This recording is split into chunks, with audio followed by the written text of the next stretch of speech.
High, আজকে কি recipe করব মাছের মাথা দিয়ে মুড়ি ঘন্ট। আলু ভেজে রেখেছি আগেই, মাছের মাথা ধুয়ে পরিষ্কার করে নুন হলুদ মাখিয়ে রেখেছি।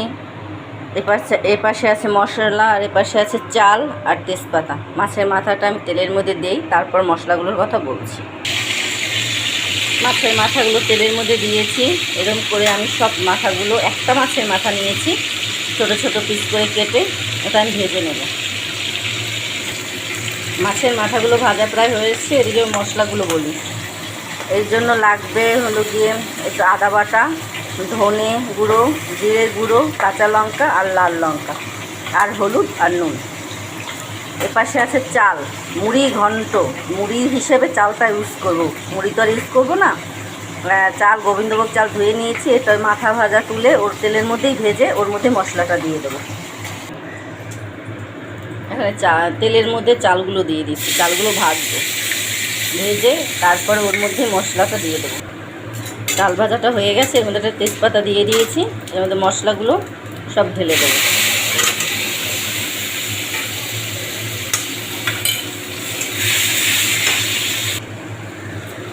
মশলা দিয়ে দিয়েছি। এখানে মশলা তিন মশলা চামচের 3 চামচ জিরে গুঁড়ো, 1 চামচ ধনে গুঁড়ো, আর ঝাল যে যার মতন খাবে সেরকম দেবে। নুন হলুদ, আদা বাটা 1 চামচ আদা বাটা। এই এখন মশলাটা আমি ভালো করে কষিয়ে নেব।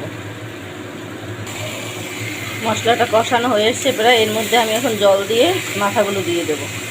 বলো কার কার মুড়ি ঘন্ট পছন্দ? মুড়ি ঘন্ট আমার কিন্তু খুব পছন্দের একটা আইটেম, আমার খুব ভালো লাগে মুড়ি ঘন্ট খেতে। কার কার পছন্দ কমেন্টসে জানাবে। এটা কিন্তু মুগ ডাল ভেজে সেটা দিয়ে করা যায়, চিড়ে দিয়ে করা যায়, কিন্তু এই চাল দিয়েটাই ভালো লাগে। আর মুগ ডাল ভেজে ওটাও ভালো লাগে, চালেরটাই বেশি ভালো লাগে আমার। মানে আর একটু জল অ্যাড করবো এর সাথে, চালটা সিদ্ধ হবে তো, না আর একটু জল অ্যাড করে দিলাম।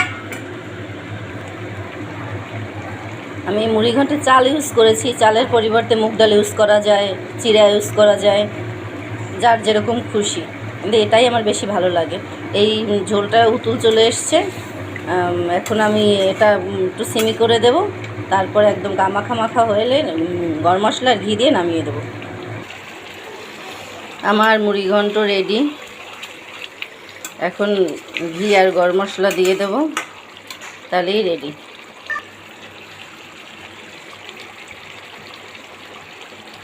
গরম মশলাটা দিয়ে দিলাম আর একটু ঘি দিয়ে দিলাম, বাস।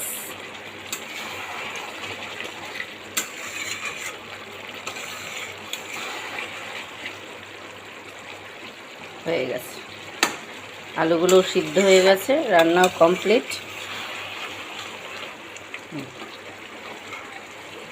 Tata, bye bye, thank you everyone.